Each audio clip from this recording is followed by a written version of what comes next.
can do that.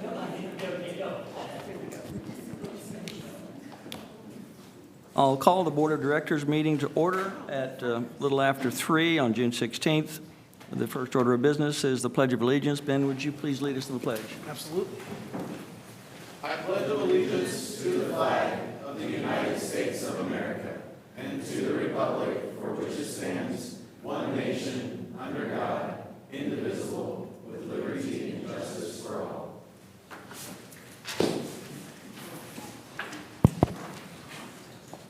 And under citizen comments, we have 2 cards. The first person who would like to speak is Kim Oakes.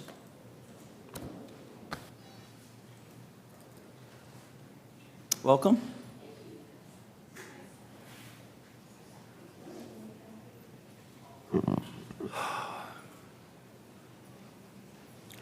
Hi. Are you speaking? You are, okay. But he has all the facts, so I might have questions, and he knows all the facts. Okay, so we'll just leave it here. Yeah, that's fine for me. And then I have 3 minutes. I'm going to Great. start the timer and then. Great. There you go. So go for it. Thanks. Yep. Hi, I'm Kim Oakes. I'm a local resident on the south side and business owner and on Montgomery Street. I own Savor Ceramics, which is at 2062 Montgomery. And I'm here on behalf of myself and my son, Austin Oakes, who is an employee at the Museum of Science and History. And he takes the on-demand to get to that area of town several times a week. And the south side, is it on-demand? Am I calling it the right thing? Doesn't go to the museum or any of the museums in the cultural district. There's a little pocket around the botanical garden and the, I brought a map because I would get it right, but between Montgomery and Camp Bowie, where all of the museums are, and none of the on-demands go there. So we're here to request that that be looked at and potentially adjusted to allow better access from the south side to that area of town. To get there currently, he takes the number 6 bus to the number 1 bus. Nope, number 2 bus. But the number 2 bus is narrow. I guess the number 31 bus is generally wider and accommodates more wheelchairs, but the number 1 bus is fairly narrow, and so he often has to wait 2 or 3 buses until there's room for him to get on. And so he leaves an hour and a half to 2 hours to get to work. And it takes me 10 minutes to drive. So I'm right in the same area. It would benefit my local business. It would benefit him. We're just asking you to consider that. Thanks for coming by. Yeah, We'll thank look you. into it. Great, Thank thank you you. so much for Okay. coming. Super, thank you. Austin, nice to see you. Yeah, thanks for riding Trinity Metro. Appreciate your business. He's a daily rider. Great. All right. We'll see what we can do. We'll look into that and follow up. Ashton Smith.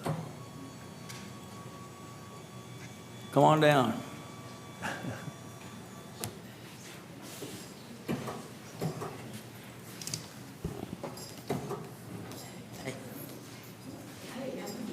Ash, how are you doing? Hey, I'm doing good, and you? You know the drill. I do. All right. We survived. That's right. We'll start off with that anyway. You guys survived the legislature, and I'm absolutely grateful for that because you guys would have lost a lot of money. At least what I came up with is at least $5 million would have been lost here. That wouldn't have been good. Dallas would have had a lot more money lost if they would have had to give their money away to, I guess I'll say, Elania's projects, because it even said fixing of roads or things like that. So I thought that's not good. The best thing I think for you guys too is after that, you guys should integrate and take all of your assets and see if you can merge them together. You guys could get a balloon offer or balloon amount of $375 million if you put every asset you have and merge it with Dallas. And the reason I say that is because the World Cup's coming, and you guys can stand to make a lot of money if you can move a lot of people.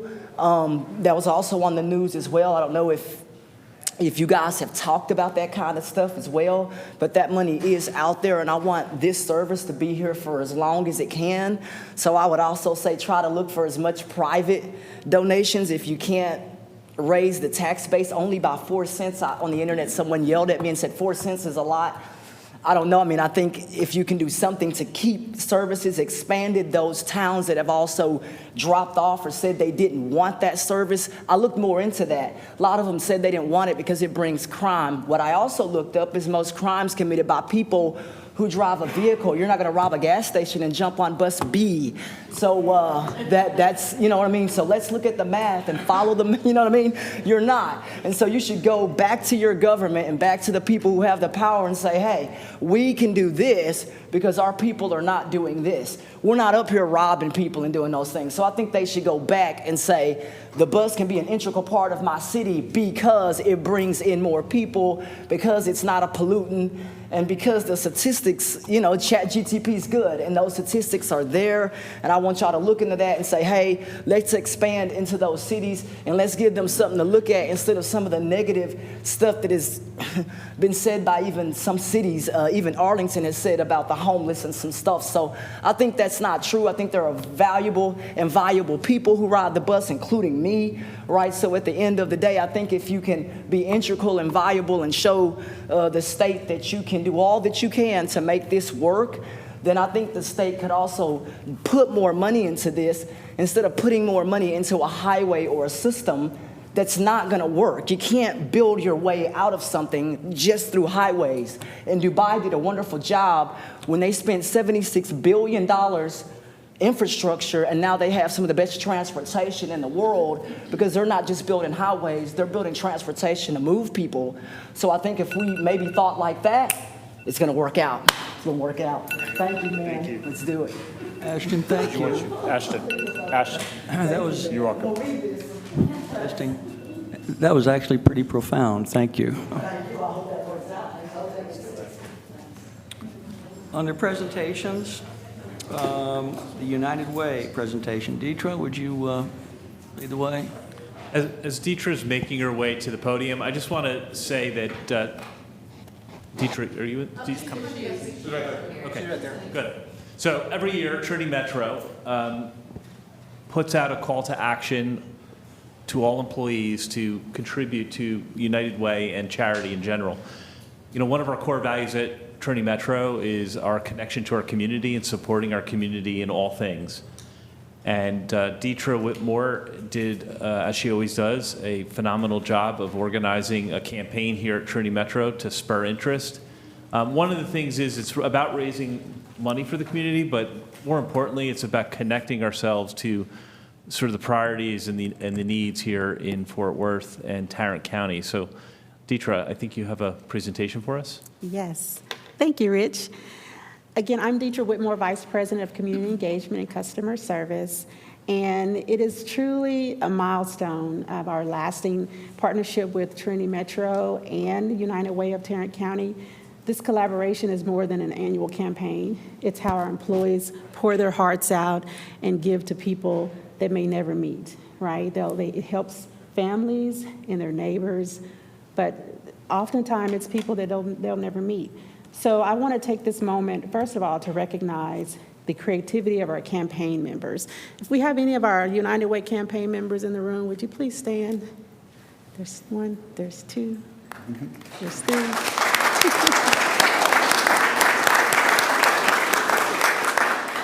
They did an amazing job by being innovative. Their approach made it so meaningful and engaging to our employees. So we look forward to next year's campaign. Also, a special acknowledgement goes to Miss Patty Morris. She's with United Way, and she's our representative who was there with us the whole time from the early morning meetings at 6:30 and coming here late. So she was there with us. Thank you so much, Patty, for your contribution.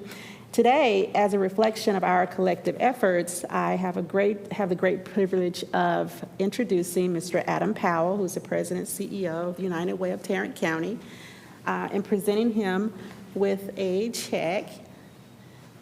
Everyone really likes this check because we can add whatever number we want on it. But this year, our employees did an amazing job. And we raised $16,911.50. So thank you so much.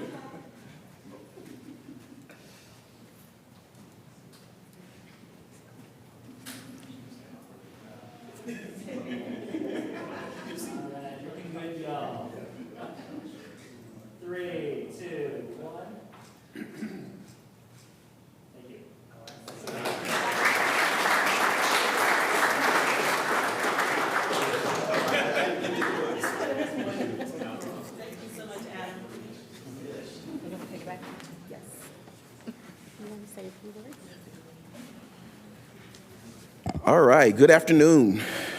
First of all, thank you to Deidre, to Rich for your leadership and really bringing this to fruition. I'll tell you guys a really, really quick story. I had a chance fairly recently to do a volunteer reading in elementary school.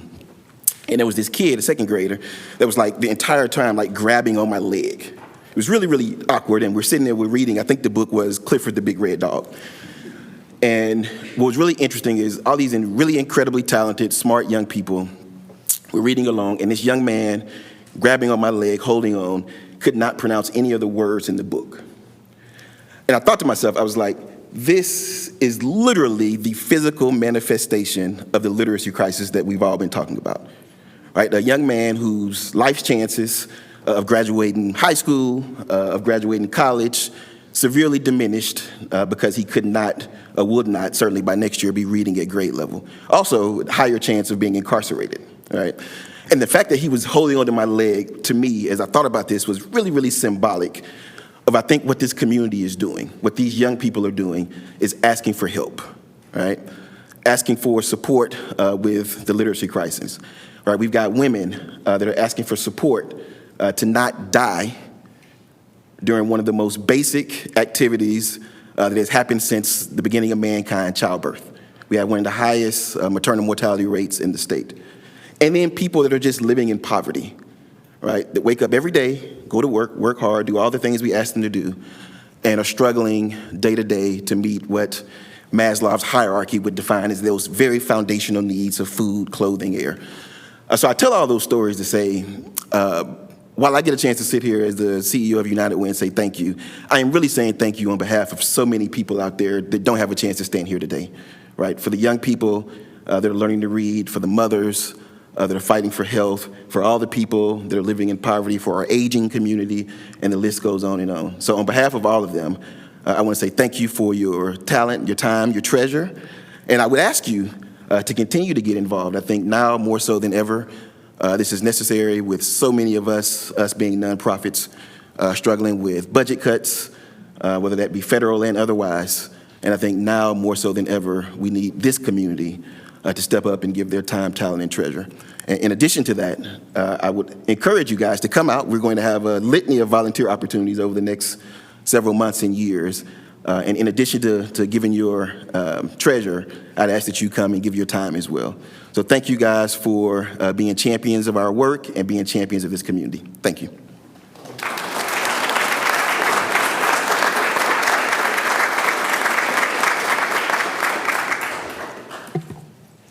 Thank you, Deidre. Now, Christina. I Oh, am you're not Christina Christina. Champion. She had an emergency and is unable to be here, so I'm filling in for her, and I'm really excited because this is a great topic. Each year, the Fort Worth Transportation Authority Scholarship Awards are offered to help defray college expenses, and I'm really excited to announce this year's recipients. So we received and were awarded 8 scholarships for a total of $36,000. So please help me in congratulating the following scholarship recipients.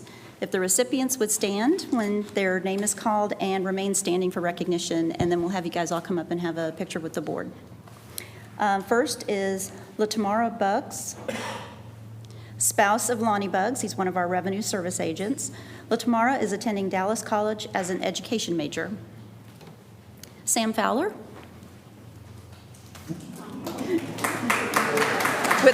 with baby. Sam works in our IT department as a system application administrator and has been employed since 2019. Sam is attending Tarleton, major in computer information systems. Priscilla Mambe is not able to attend. She is the daughter of Ngobo Mambe, a bus operator. Priscilla is attending Kansas State as a nutrition major. Jada Moda. Hey. Jaden is the son of Rafael Moda, a bus shop technician. Jaden is attending the University of Texas at Arlington for civil engineering. Jordan Obenhauser is the son of Chris Obenhauser. Chris is our parts expediter. Jordan is attending Tarrant County College as a finance major. Hassan Salih See here? Hassan is a bus operator and began working with Trinity Metro in June of 2021. Hassan is attending Abilene Christian University for cybersecurity. William Thompson.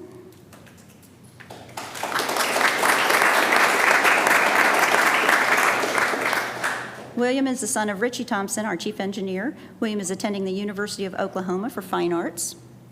And then last is Allison Wise.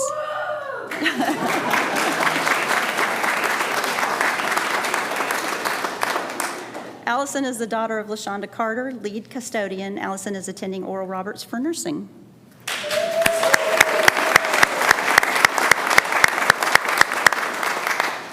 I'm sorry I don't have a large check for you guys all. But if you'd come up, I'd love to get a picture of the That'd be the great. boy. Come on, come on.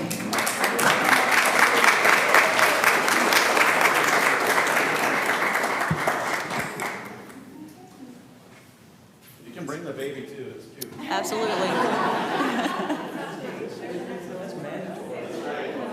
Oh my gosh. There we go.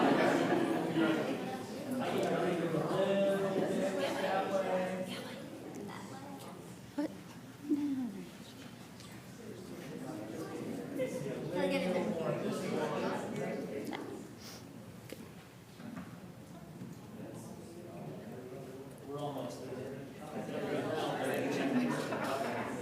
All right. Thanks, you guys. 3, 2, 1. Thank you.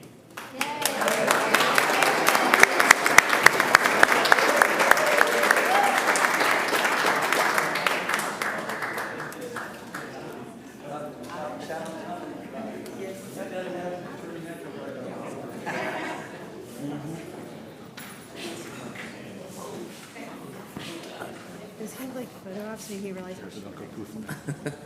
Oh, those fun parts. All right.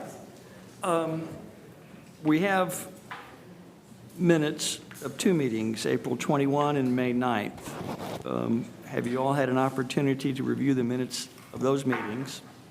Yes, motion to approve the minutes? Second. We have a motion and a second to approve the April 21 and May 9, 2025 minutes.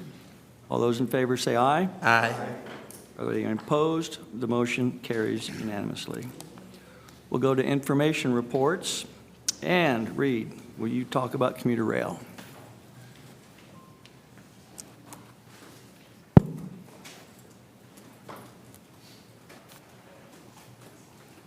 Good afternoon, directors. I'm Reed Lanham, Vice President of Rail here at Trinity Metro. Here to give you the on-time performance and ridership updates for our rail systems, TexRail and TRE. I'll cover April and May since we missed our last board meeting. TexRail had 2 strong months. Ridership on TexRail in April came in at 69.9 thousand, and that was an 11.7% increase over last year's April. And in May, we had another strong month. We were up 15.7% at 72,700 riders.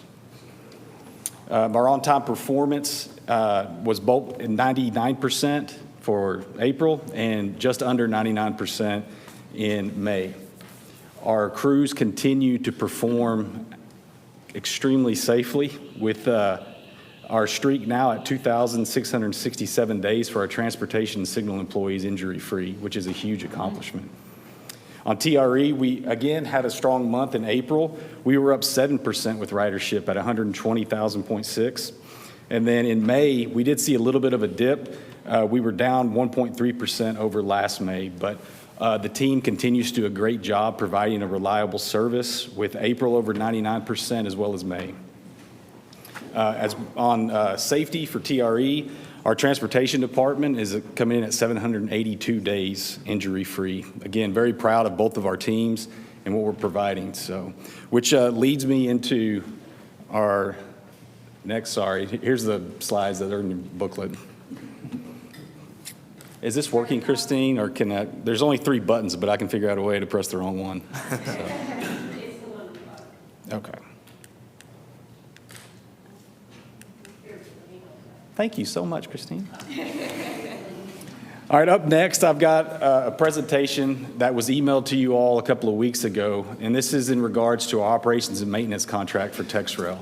I'm excited to give you guys this presentation. And I'm very proud of our team here at Trinity Metro and at Herzog for the work that we've put into this. TexRail, I think we can all agree, has been a huge success for Fort Worth and Tarrant County in general. A huge part of that success is our partners at Herzog. And they're the ones who provide the day-to-day operations for us. It comes to dispatching the trains, maintaining the track, the signals, the positive train control, and providing the crews that operate the trains. They do a phenomenal job for us. So just to give you a little background, back in 2017, the Board of Directors approved the first O&M contract with Herzog. That did include 2 years of mobilization and startup during the construction phase. That contract included in it an option for up to a 10-year extension with Herzog if we so chose to exercise that. And that's what this presentation is all about, exercising that option. Our partnership with Herzog has yielded some great results. They've provided over 3 million, as you can see, 3.2 million trips on TexRail. They've maintained an overall on-time performance since the beginning of the contract of 98.36%, which is at the top of the industry. Again, I mentioned the safety statistics earlier. They continue to work very safely, and they provide a great product for us. Our infrastructure looks very similar to the day we opened still because of the way it's been meticulously maintained. And they have been able to supply all of our necessary materials and a lot of the technical and skilled labor that we enjoy. Next slide, please. So this option period, the benefits that we get here, again, working with our partners at Herzog, we came up with an extension that I believe positions us to be very successful going into the future. The prices of things are doing nothing but going up, and we feel that with this deal, it is not only fiscally responsible, but again, it puts us in a position to continue to grow at the rate we are now. Herzog there's some bullet points up there. The biggest thing to me is a 3% escalation cap year over year. So that gives us protection against the rising industry pricing that's hit us in many different areas. We still have this contract extension will still be tied to the regional contract that we share with TRE. That allows us to utilize economies of scale here in the region and get cost savings based on shared personnel and resources that are within the DFW Metroplex. And what we've also done, the first 8 years of the contract, we learned what we didn't know, right? We've spent 8 years learning, and now we have the opportunity to improve upon what we've been doing. And that's with the reclassification of what was conditional-based maintenance. Again, we're the first property in the United States to operate the Stadler-Flirt unit. So there's a lot of learning that comes with that. We've switched most of our major components to a life cycle-based maintenance, which will allow, again, for increased reliability, which, again, is huge as these trains continue to age. Some of our major components as well, on the last slide, we decided because it is more efficient and it comes at a better price to us to put those into a capital program. So we spent a lot of time with the team going through what's the best possible deal that we can make. Next slide, please. This is just a little comparison slide for other railroads that are similar to the TexRail system. And I will mention that none of the other railroads on the table are operated by Herzog. They've either split out all their disciplines to different contractors or they have a different O&M provider. But as you can see, we at TexRail run 74 trains a day. In the past 8 years, we're at 98.36% on time at a very decent price. And then our post-pandemic recovery, we are in the positive 71.7% coming out of COVID. And again, that's very similar size systems. So we're able to run more trains at a very good cost, and we do it very effectively. Next slide, please.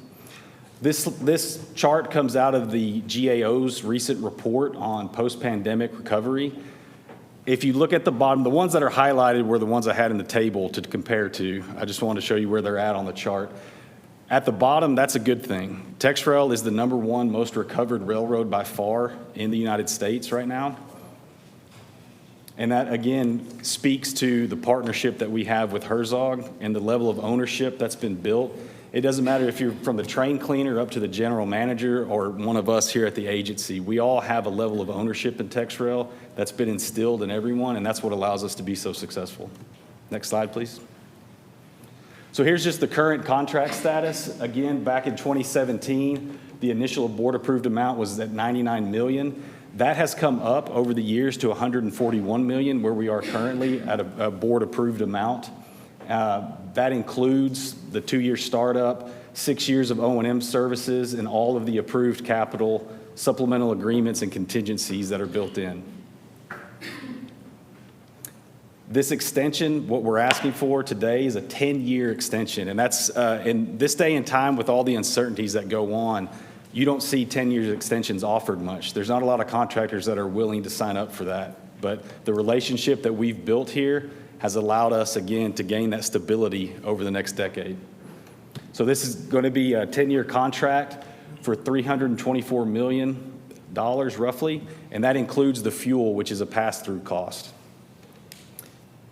Here's a little breakdown of what that's going to look like. You know, it's real easy to say it's a $324 million contract, so it's going to be $32 million a year, but that's not necessarily the case. The prices will vary year by year based on where we're at with our maintenance programs. Sometimes we'll have to go out and replace a grade crossing. That's why you can see an increase or decrease from year to year.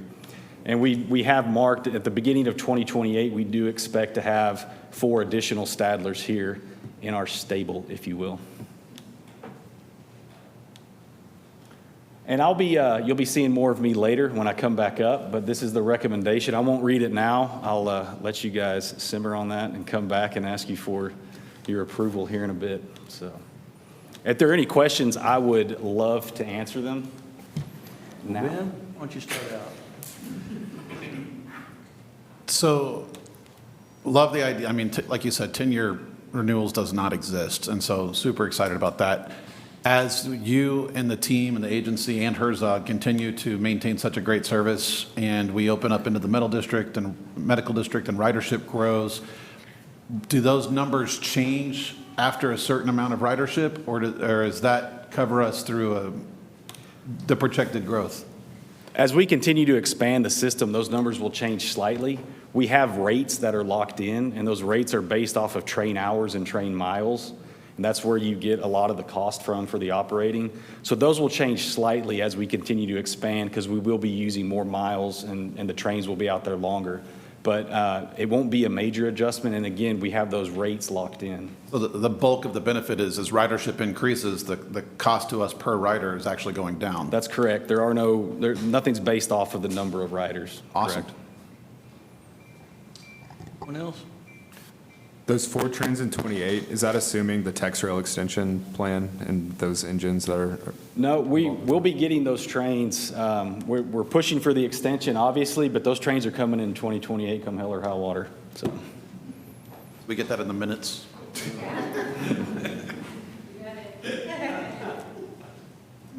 So the 1.8% decrease in May, you all do know that the Mavs didn't get in the playoffs.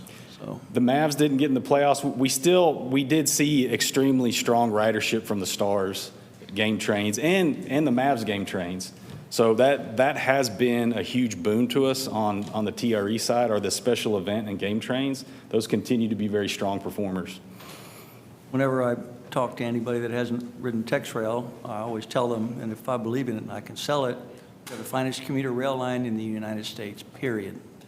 Just period. It is an outstanding service, and I believe it, and so I can sell it. I vehemently agree with you, sir. It is a remarkable service, and let's just keep expanding. And I'm a little surprised that we continue to increase our ridership, and it's a marvelous marvelous service. So thank to you, your staff, those folks at Herzog have done a great job. So we really appreciate you coming before us with this opportunity. So Thank you. And I would like to embarrass Sherry and Brad, if you guys would stand up. Yes. They put in a lot of work into this, and they were instrumental, because I can't tell you enough how I feel that this really positions us for the future success of TexRail. This is a great deal, and we could not have done it without the help of Sherry and Brad. They were phenomenal in this whole process. So. And Sarah And Sarah. Stand up, Sarah. Thank you, Sherry. Thank you, Brad. Mr. Chairman, I just want to, because Reed can't toot his own horn, so I will.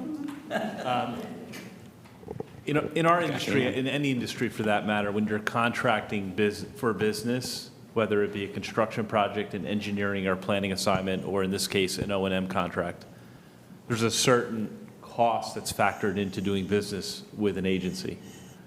And I think that this contract renewal reflects the tenor of a very productive and constructive relationship that Reed has modeled. So while, yes, the entire team deserves credit, I think Reed has sort of modeled the way.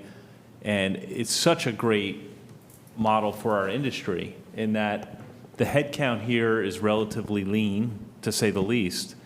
But that's actually one of our strategic advantages. And because we have such a competent leader and a competent team behind Reed, it's really yielding the results. So while we want to give credit to lots of people, I just want to give Reed that shout out as well. Way to go, Reed. Thank you.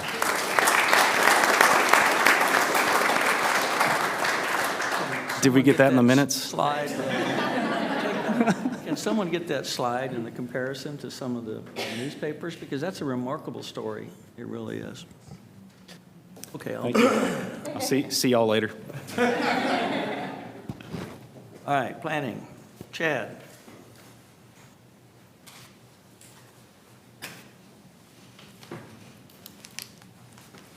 Good afternoon. My name is Chad Edwards, Executive Vice President of Planning. I have 3 items today. The General Planning Consultant update, which I'll leave to you to read. If you have questions, please let me know. The second item is an information item on fall service changes. Let's see if I'm able to work this thing. Let's see if it's on first. Reed, you got to turn on. All right. So, again, thank you very much. I'm going to talk about the fall service changes today. This is a very similar presentation that you saw at your board retreat. So I'm not going to spend a whole lot of time on this, but I wanted just to make sure that it was a reminder for you that these are coming. We will be having public meetings at the end of the presentation. I'll share what dates and times, and we'll get those out to you afterwards as well. But there are a few things that I'll go through. So if you remember, Title VI is part of the 1964 Civil Rights Act, which prohibits discrimination based on race, color, and national origin, and programs that receive federal funding. So it's very important for us to follow that particular law as it relates to what we do. So this slide here is just a reminder for you that we'll not discriminate, we'll promote our full and fair participation in the public, and that will ensure our meaningful access to as many people as possible in what we do.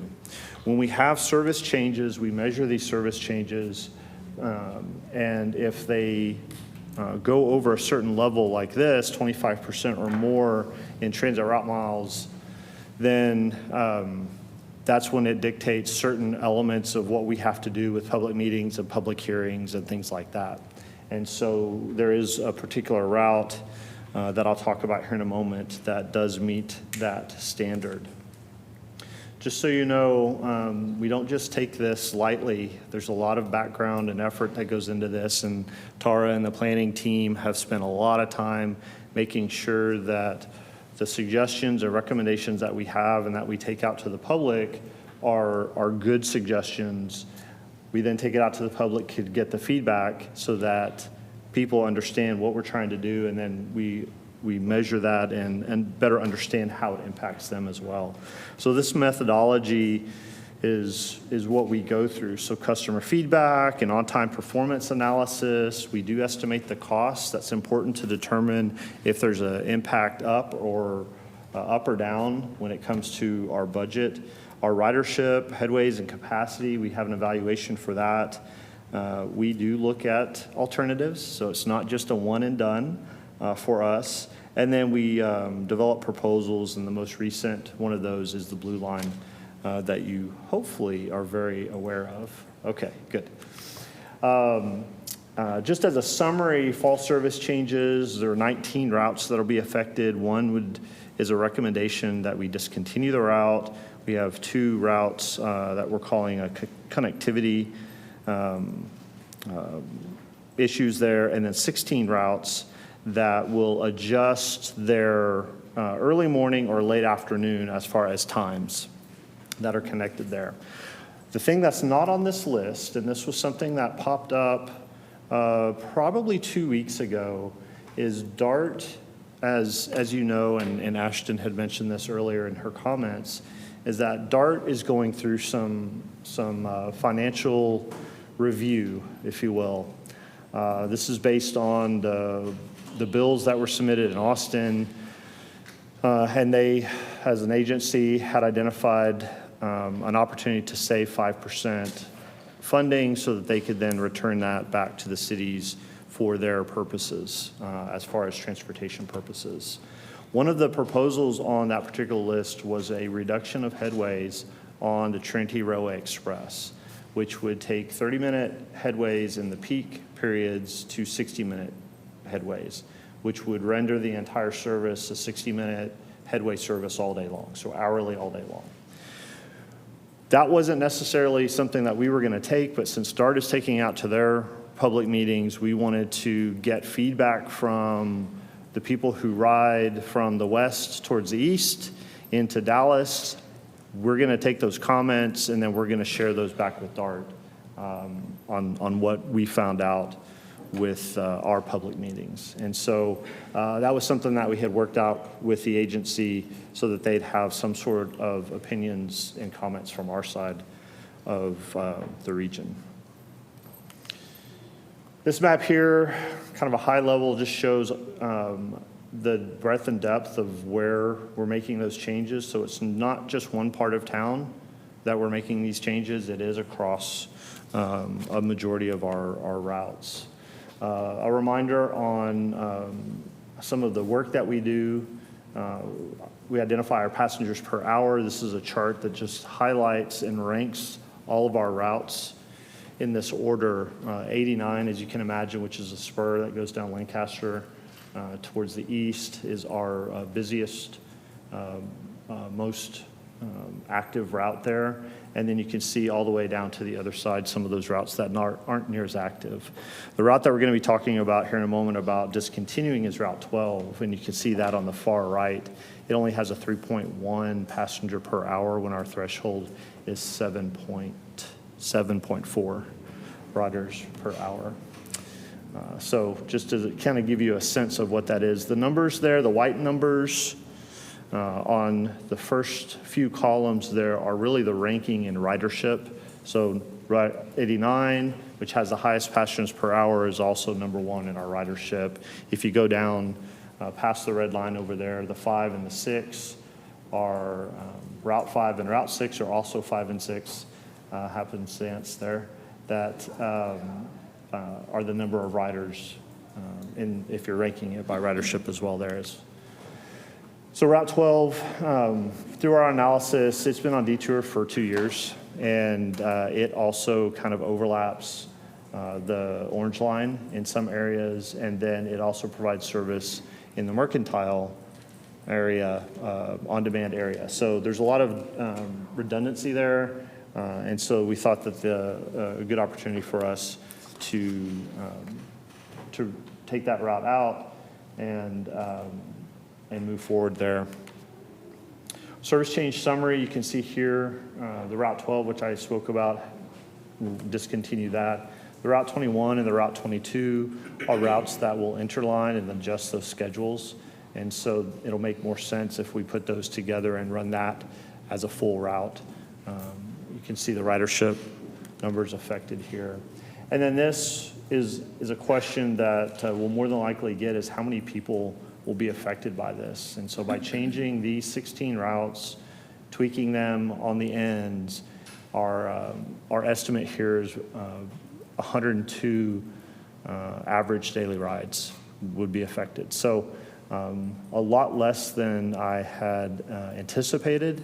And part of that is because those late night rides, there's usually only 1 or 2 people maybe on those particular stretches of the routes.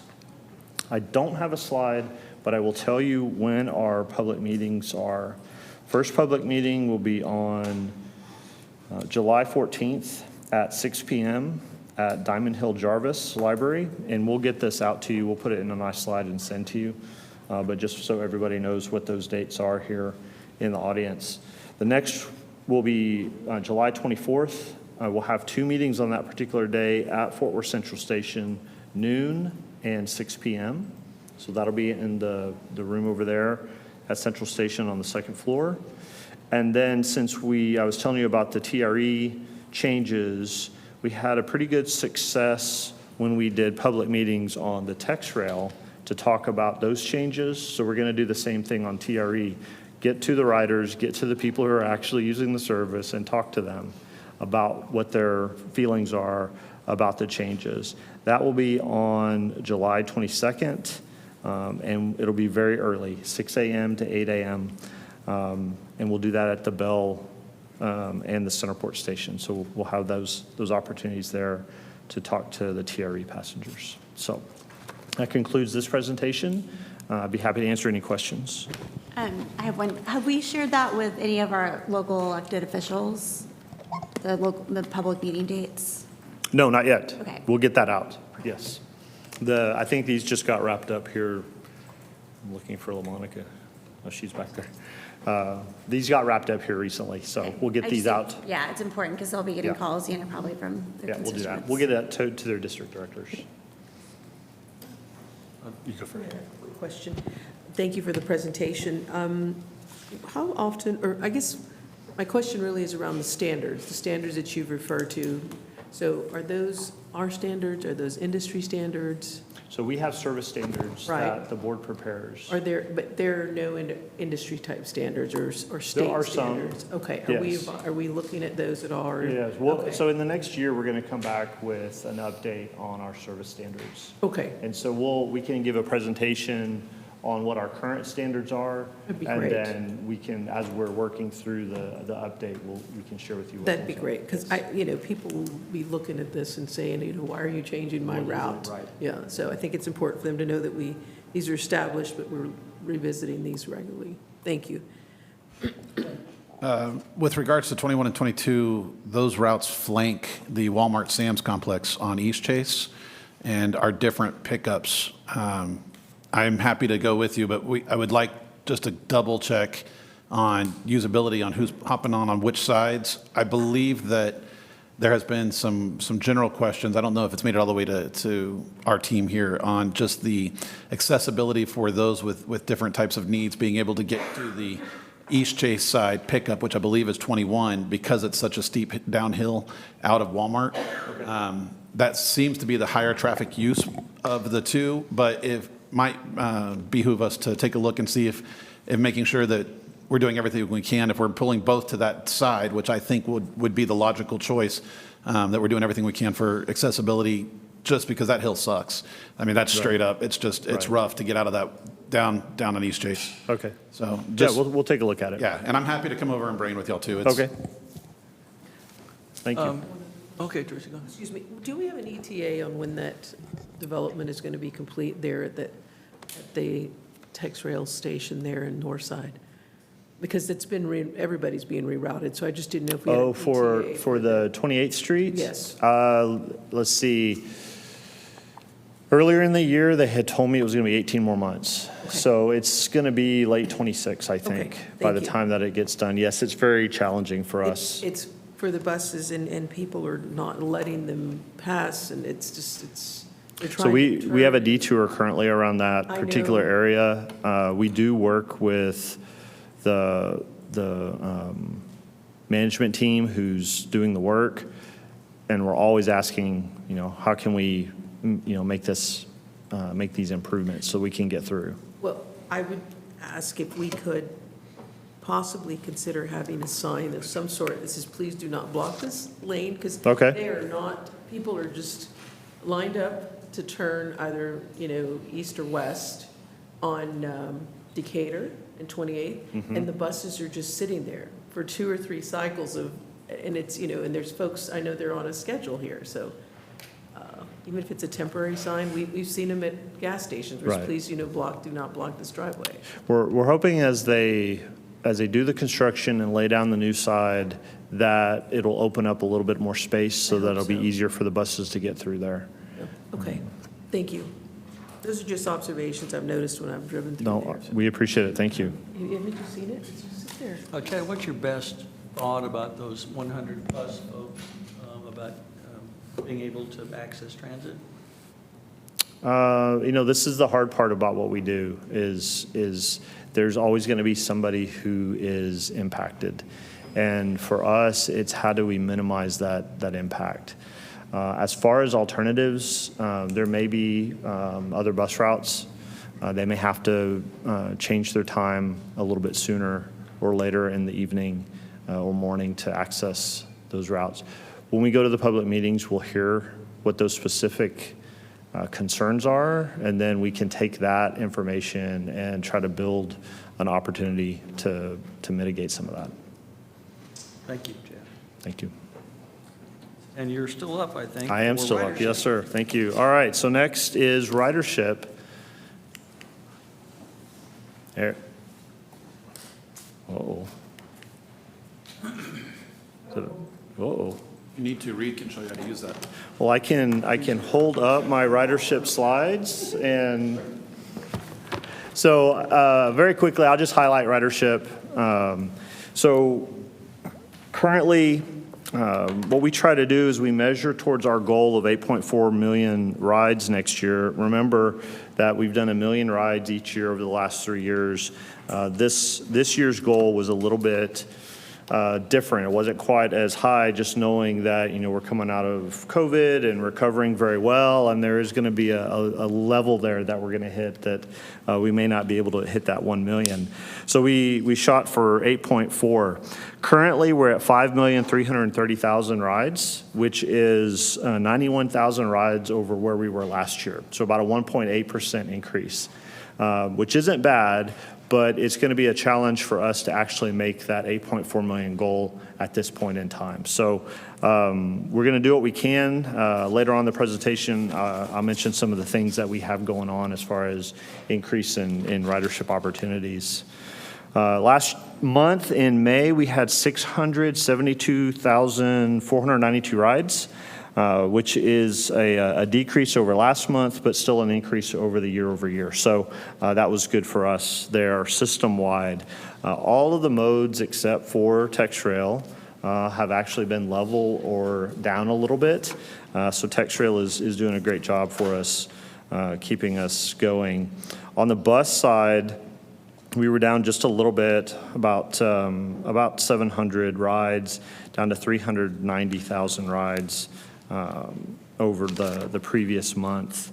You've already heard about TexRail and TRE, about their ridership. The on-demand is less this past month than it was in the year before by about 7.5%, so about 4,300 rides there. Our bikes have done a really good job of recovering after we had done the switch to the new system. It did drop a little bit from April to May, but as the weather continues to improve, fewer rain showers, darn, I think, but it'll be nice to have the warm weather where people will be able to get out there and use those bikes. I used the bikes a couple weeks ago. I wanted the e-bike, didn't get the e-bike, but the red bike was fantastic. It's just as smooth, just not as much power. But anyway, I was able to use it and enjoyed it. It was fantastic. Vanpool stays pretty level for us. It did go down from last month to this month, but that tends to fluctuate a little bit over time. And then our other services are on par with where we have been previously. Some of the efforts that we do have to increase ridership, you'll hear more, I think, about this later, story time on TRE. We do have our new Blue Line. Blue Line has about, if I remember right, about a 20% increase in riders since we launched, so that was good. That was a week ago, so more to come on that. Orange Line is doing great. It's not even a year old yet. And so there's some good opportunities there. We do have a new program that is starting to really blossom with the DFW Airport employees. We have community events partnerships that Deetra is working on, trying to get a lot of people drawn to our system. And then one thing we didn't cover earlier was the 97th Texas FFA state convention will be here. And so we have some opportunities with the FFA folks to utilize the Orange Line between downtown and the stockyards as well. So really kind of get those folks on board. It really fits with the FFA. If you don't know what that is, Future Farmers of America. So there we go. But we're excited about that as well, and that will be at the end of June. So that concludes this presentation. If you have any questions, please let me know. Thank you, Chad. You're welcome. Thank you. Annette. Hello. Hi.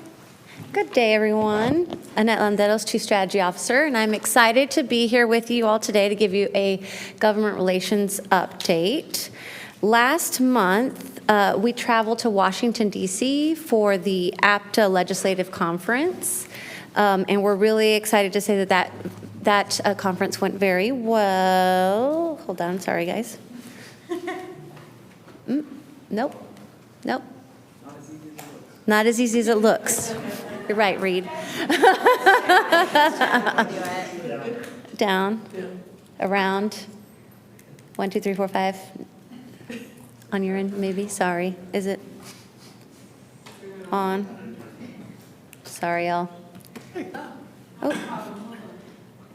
I'll turn it off and on. Yes, that is our nation's capital.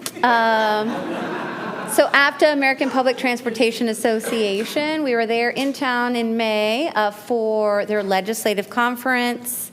Next slide, please. I'm excited to say that Rich, myself, and board member and council member Michael Crane traveled, and it was a very well-attended event. About 650 people in total came together to discuss transit and all of the exciting opportunities to support that legislatively. I'm excited to share that the speakers were fantastic, all sorts of national figures, including USDOT Secretary Sean Duffy was there. And so it really was a tremendous conference and a great opportunity for us to network with other agencies and also do our Capitol Hill visits. So we met with we had meetings in person with Congressman Mark Vesey and Craig Goldman, but also visited with Senator Cruz and Senator Cornyn's staff as well. So hit all of our delegation. All of them were wonderful. We provided them with an update on the wonderful things happening here at Trinity Metro, but the focus, of course, was on the TexRail extension progress and where we were at on that. Next slide. Many of you may have heard about the president's budget proposal. Several industries, of course, were watching closely to see what that meant for them. Transit was no different. We're excited to share that in the realm of transit, the funding stayed intact, and there was actually slight increases. So there is $21.2 billion requested for public transit and $16.5 billion for passenger rail. Both represented slight increases for fiscal year 25, and were applauded by APTA for doing that. So we're excited about that, to hear that. And then lastly, our legislative wrap up. On June 2nd, the 140 exciting days of the Texas State Legislature came to an end. Three main things that we were watching, as we've discussed previously, Trinity Metro did have a budget rider in hopes of garnering support for the $25 million gap in funding for the TexRail extension. Unfortunately, that bill did not succeed.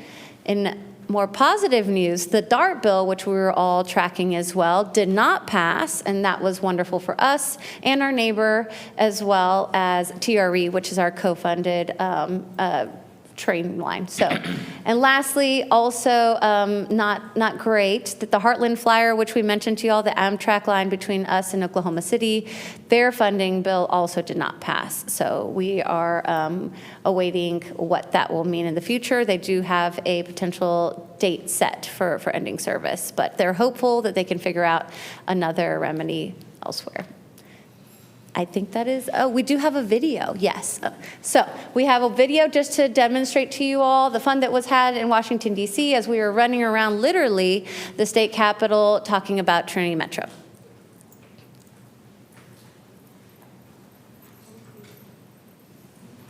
Sorry, there's really great music.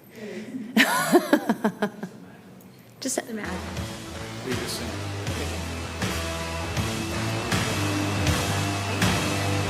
we visited the Metro. That's their headquarters, by the way, y'all.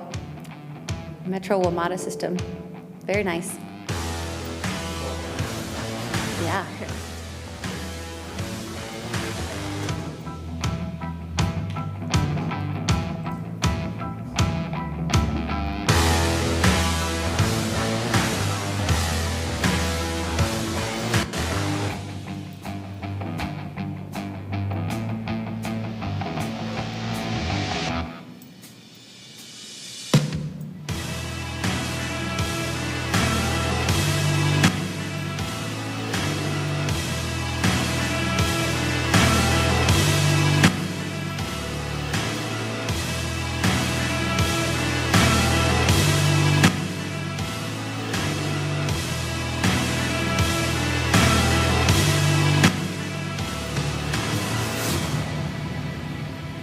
Rich mentioned that WMATA view, that was their break room, which they call the penthouse. We do not have one here at Trinity Metro yet.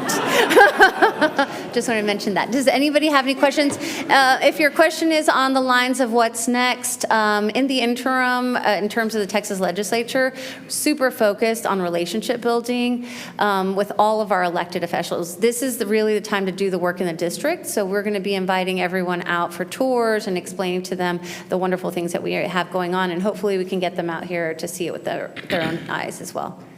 Any questions? I don't have a question, but I just have a comment.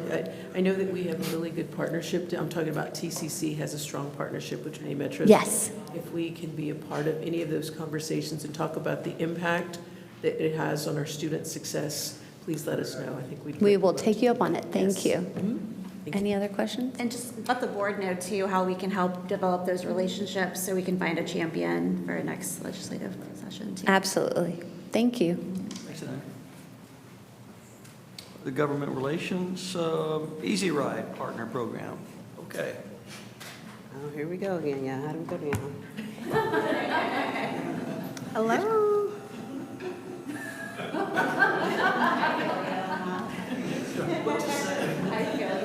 Every single time. I'm sorry, y'all.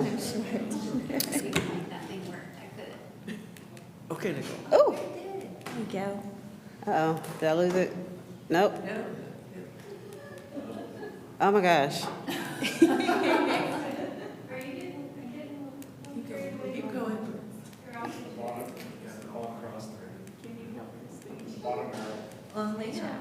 I went the other way and y'all said go back the other way.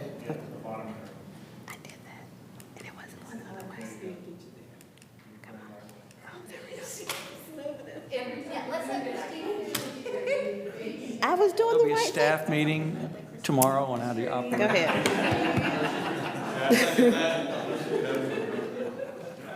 Okay. Good afternoon, everybody. I'm Nicole Adams. I'm the Strategic Partnerships Manager of the Easy Ride program.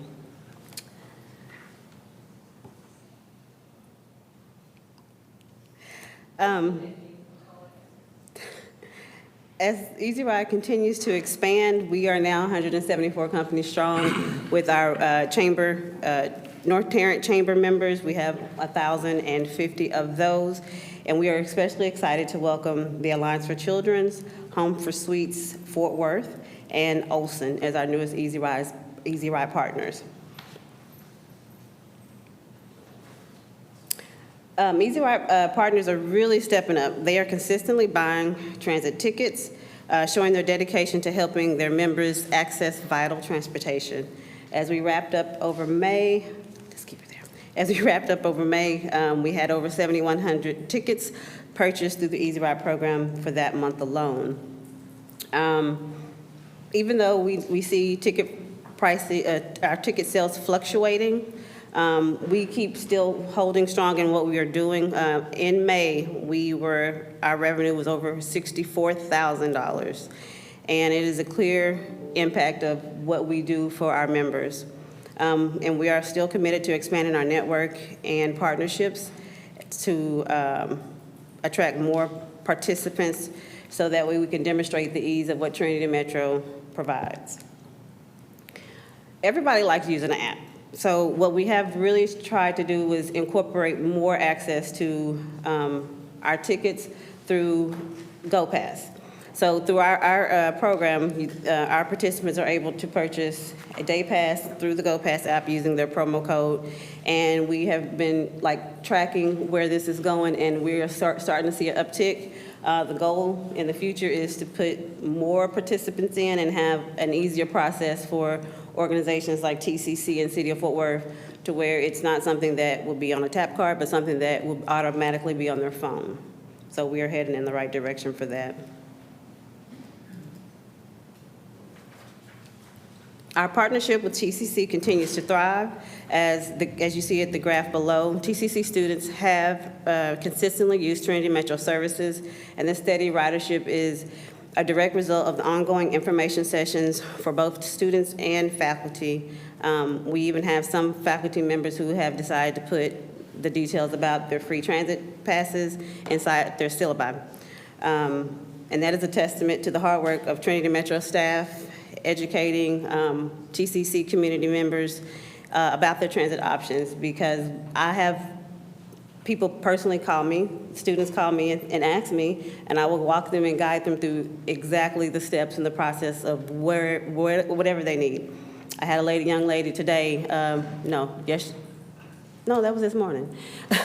She called me this morning, and she's coming from Arlington, and she needs to know how can she connect with her pass that she has and trying to connect to Arlington. So between our multitude of services, I walked her through the exact steps of how she could get to the Northeast campus. And that's one of the things that we make sure that regardless of whatever we're doing, we'll put that on hold so that way we can get the students or faculty members everything that they need, because we really value the partnership with TCC. We also have another partnership that we focus on a lot is City of Fort Worth.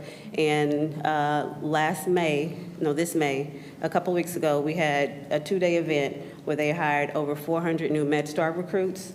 So we were there welcoming everybody in with their information about where to go to get their pass, how it works, and just really educating them on some of our services, because a lot of them are already familiar with our game train, but explaining the other services that we have, and it may not even be for them, it may be for their family members. So we do our best to make sure that we get that information out. So we really try to be very innovative in how we focus on partnership with our organizations. Excuse me. And we want to make a real difference in the community. So we have a partnership with New Heights Adult High School. And so one of the things that we wanted to find out is how is Trinity Metro connecting people to life for New Heights? And this is what they had to say.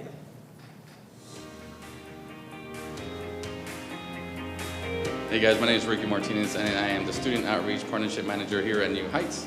New Heights is a youth school for adults ages 18 to 50 that are working back to get their high school diploma. We're also in partnership with TCC for the students to receive a work towards a level 1 certification.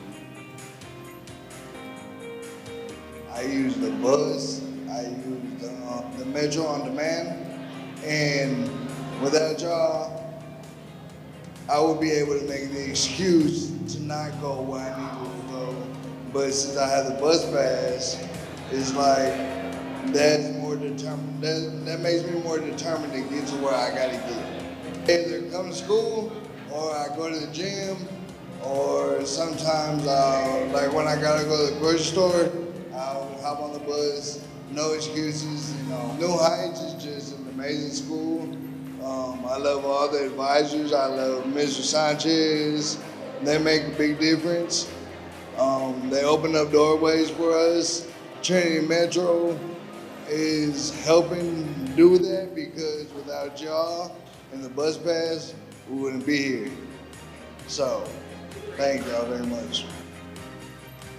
Hi, my name is Levy. I am a advising coach here at New Heights High School. New Heights High School is here to help students finish their dream of finishing high school. They get that second opportunity to pick up where they left off and even earn a TCC certification to help them in the workforce. We are here to help them in any way possible, and partnering with Trinity Metro's Easy Ride program has been so helpful to our students. They do face a lot of transportation adversity, and so having them be able to just pick up a bus pass and get to school and navigate that with not any worry is what Trinity Metro and New Heights is here to do.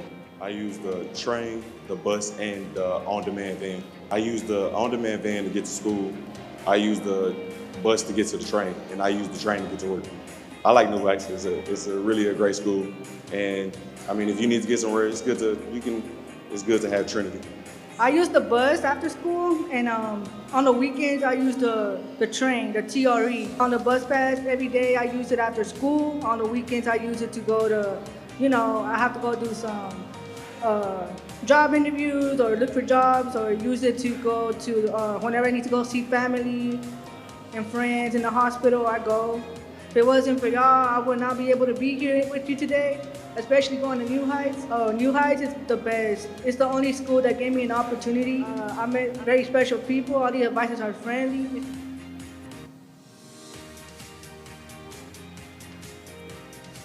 So as you can see, we are making a difference in what we do on a daily basis. And I am always here to support all of our partners. So moving on.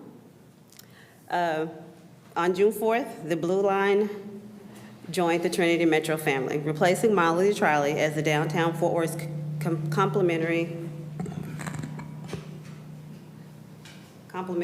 electric bus service. It connects you to the Sundance Square, Water Garden, shopping, dining, and entertainment 7 days a week, every 7 minutes from 7 a.m. to 7 p.m. These are not just buses, they are moving art. Each features unique artwork from local artists, even local musicians, to make our journey more enjoyable as we take the guesswork out of transit. I want to give a big thank you for everyone who supported us at the ribbon cutting, and we appreciate your continued support. This service was made possible by our downtown partners, Visit Fort Worth and Downtown Fort Worth, Inc., and we appreciate their continued support and partnership in enhancing the downtown experience. That's all I have.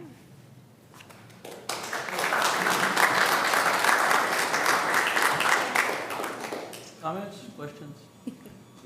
I have a left field thing for Glenn hiding in the back over there. I know he loves my inspirations. This TCC partnership, New Heights, all of that, these are awesome opportunities, and we're coming into the season where the institution's going to get a whole new batch of students.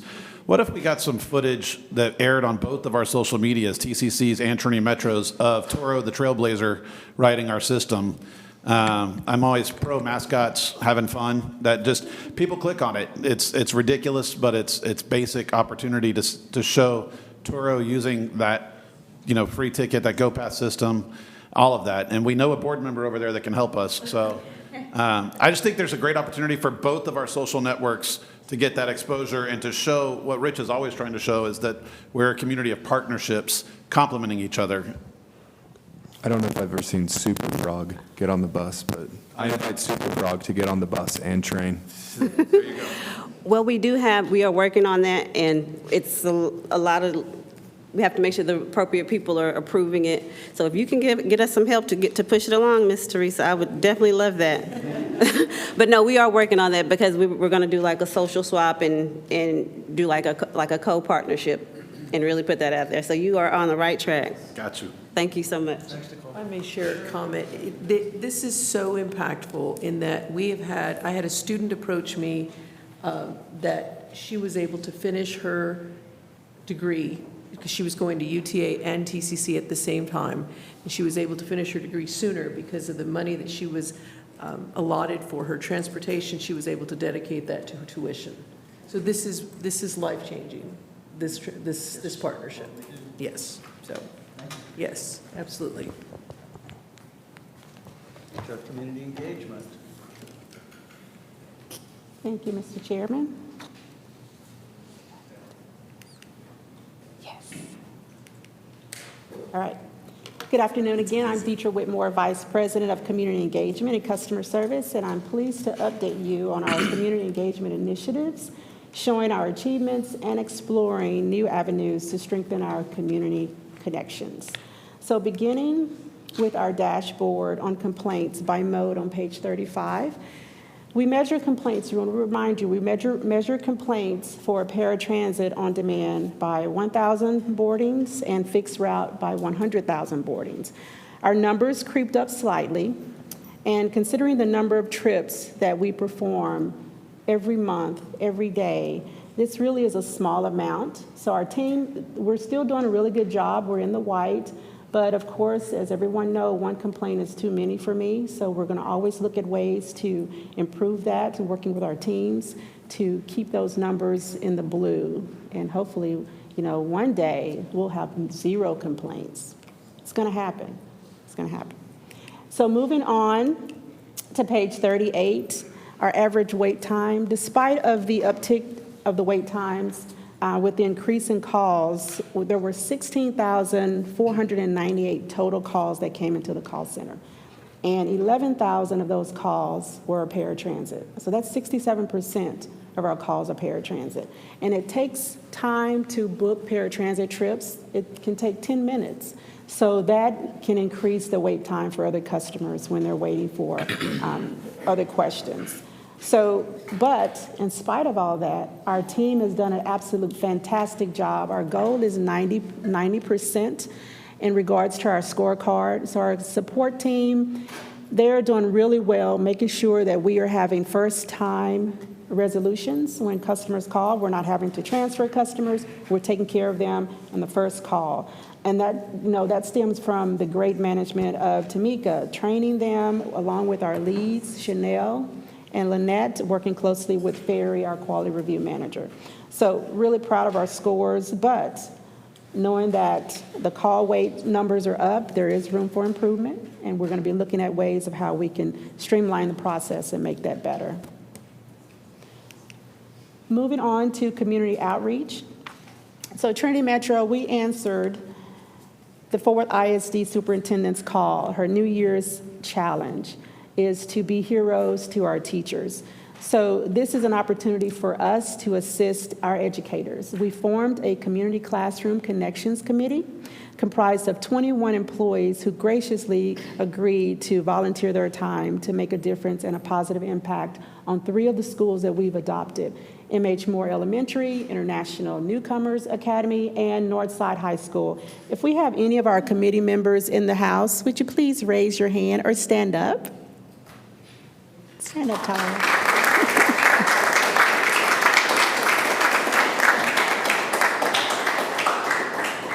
This is one of the best committees that we've put together by far. And these pictures really show our fun that we had. This is during Teachers Appreciation Week at the end of the year. And so we're currently meeting with the principals of each of the schools to talk about their needs and plan the 2025-2026 school year for volunteer opportunities. Also, we have some upcoming events. On the next page, 25 of our team members, their families and friends will be joining Miss Opal Lee for her Freedom Walk, Walk for Freedom this Thursday on Juneteenth, which is June 19th. Trinity Metro will be there in full support by providing not only 1, but 2 buses, and the buses will be provided for persons with disabilities or seniors who want to be a part of the parade but can't do that 2.5-mile walk. So we'll have them on the bus with ice water and ice chests and all that good stuff. So looking forward to that. You heard from Adam. We've been talking about literacy. We've been talking about connections in the classroom. And this is really stemming through our theme this year of transportation, education, and transportation. I'm thrilled to share the exciting initiative that is set to roll out July 2nd, which is our first ever Storytime train ride. Read and Write program. It's going to be on TexRail. This project represents a new way to connect literacy, community engagement, and public transit, turning a simple train ride, not really that it's simple, but you know what I mean, right? A simple train ride into a journey through stories of imagination. So throughout July, we will host Storytime Train every Wednesday and Saturday, offering students and families multiple opportunities to participate with Storytime sessions featuring celebrity readers. Each ride will provide fun and immersive reading experience for our kiddos, and also we'll be teaching them train safety. So you have to have fun, you have to be serious about some things too. The success of Storytime Train will not only enrich lives, minds, but it's going to enforce the role as a community-focused transit agency, which is what we've been talking about all day. And I want to thank Atmos Energy and Fort Worth Library for their collaboration on this effort. So opportunities to register for this event, for the many events in July, will be coming soon. Also, lastly, I want to again congratulate this year's scholarship recipients, and I would like to ask you to save the date on your calendars because we're planning for our 23rd annual scholarship golf tournament, which is going to be October 27th. We're going to host it this year at Rockwood Park Golf Course here in Fort Worth. So we really want to thank board members. Thank you for your support, our sponsors, everyone for participating and volunteering to really make our scholarship golf tournament successful for our students. And one more thing, Nicole had reported on the launch for the Blue Line, which is great. We got a lot of media coverage, social media coverage, but we want to recognize the people that really did all the hard work, which is our employees. So tomorrow we're going to have snow cones, and you are all invited. So we're going to have snow cones. It's going to be a hot day. We're going to celebrate and thank them for all their hard work, paying attention to dedication and making this very possible for our downtown residents and guests. And that's all I have for my report. What time? Where? Oh, I guess you really need to know that, huh? We're going to be serving snow cones from 11 to 7 p.m. And then our maintenance team, because we do have a third shift, we're going to serve breakfast tacos to them. So I don't think they want snow cones at 6 a.m. Comments? I have one comment just on the story train. I love that idea, and I would love to be first in line for registration to sign my kids up, because that sounds amazing. Definitely, we're going to send it to you. We want them. I would also love to be celebrity leader. Oh, okay. That'd be great. I like reading. Nettles. Oh, yeah. Yeah, Nettles and Isaac will definitely. You are on my list. I just haven't sent an invitation yet. I still get like. I'm a little shy, but. We'll get you out of that. Is there any other questions? Thank you, Deidre. Thank you. Okay, Greg, save the best for last. Thank you, sir. Good afternoon, Mr. Chair, members of the board. I'm Greg Jordan, Chief Financial Officer. And it's my pleasure to deliver the FY26 preliminary budget. Before we get started, typically at this time of the year, we just come in and have a conversation with you about sort of budget priorities and where we're headed. But given the fact that we've got some new faces on the board, I kind of felt it would be prudent to give you more of an in-depth conversation about all the supporting activities that go into providing the various modes of transit. And so I'm going to lead on with sort of the high-level overview, talk about sort of the revenues and expenses at very high level, and then I'm going to jump into the service areas and how they complement the overall modes of transit. Okay, so today, right, again, the main purpose is to give a budget overview. Now, I'm also acknowledging, too, that we're very much in the middle of the process, so we're working with the departments to continue to find operational efficiencies. But the areas that we know that we could go ahead and program funding for FY26, we've gone ahead and done so. So shortly, I'll jump into the revenues and expenses. I'll talk about some of the one-time changes that we've made therein. I think it's also noteworthy to comment that TexRail is not included in this as a topic of discussion. It's a major capital project, but this is the preliminary operating budget. And so as I go through, I'm going to highlight some of the areas in which this budget in its preliminary form will also support the TexRail program moving forward. Now, there are some things that are not included in the budget. Some of those include staff compensation, right? We're moving into a collective bargaining agreement period whereby we'll have the bargaining units comp layered in later. We also don't have the final sales tax numbers. And so as we go through this, I'm going to be very mindful of those things. But while I do talk about sales tax, I do have some really good information on the sales tax side. So Friday, we got our distribution from the State Comptroller's Office. So far, out of the 7 sales tax readings this year, we've had 4 negative readings year over year. And so whenever we're looking at the sales tax numbers, that's one of those things that I'm very mindful of in terms of, does this set a trend? Is there a pattern here? Is this something we need to be more mindful of going forward? The reading that we got last Friday was positive by 7% on the Fort Worth Transit side. Now, net of comptroller adjustments, that brought us down to 5%, which is very strong reading. Correspondingly, North Richland Hills saw an increase of 15% or 13% net of adjustments, and Grapevine was up 5% too. So all of our revenues there looked real strong. As we move forward, right, if we continue at this pace, if we receive 100% of the revenues that we collected for the final readings of the year, that represents about $117 million worth of Fort Worth side sales tax. If by the other hand, we see 97%, that year-end projection would drop down to about $116 million, and then 103%, right, continued growth. That would bring us back to 119. That's where we need to end up at the end of the fiscal year to meet our current budget conversation. So sales tax and Trinity Metro revenues fund about 95% of our operations. Well, how do we make up the gap? We make that up with operating grants that we receive from the federal government, and then also through other partners, right? COG's a very strong partner in our cities that we have partnerships with. We wouldn't be able to do all this without these folks. We also lean on other transit agencies to share information, and then we have relationships on the private side, right? So we've got programs like Easy Pass, where we work with different companies and corporations to help stimulate the transit that way. The majority of our capital funds are generated by leveraging our money along with federal grants and other opportunities therein. So the budget that I'm showing you today is going to be mindful of all of those.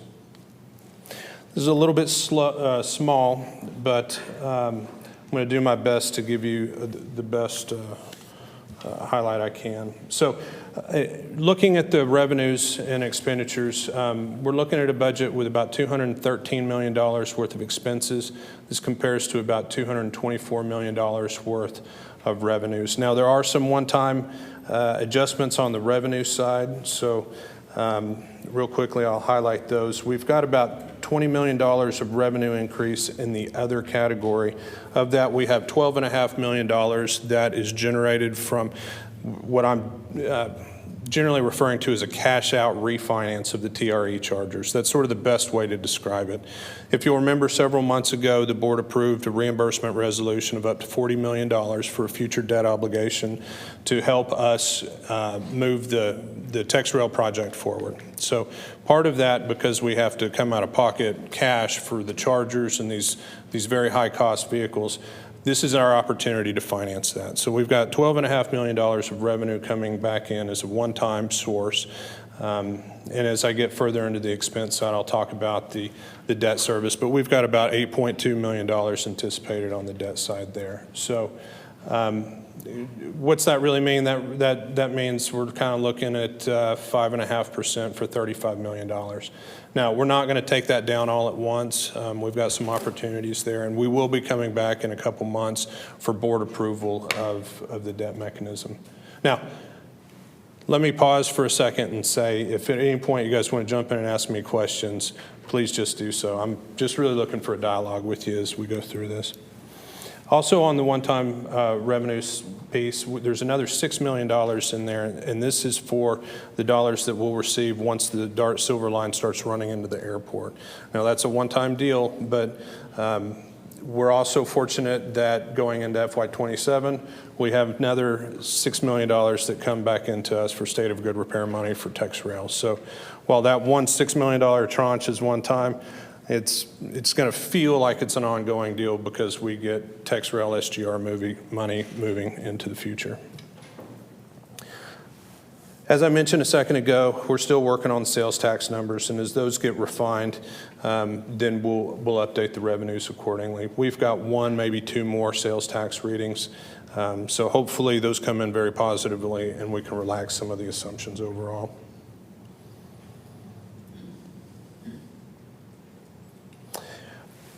Excluding the capital grants and the catch-up revenues that we saw in FY25, we're looking at a very flat budget. It is actually a 0.14% decrease from the FY25 adopted budget.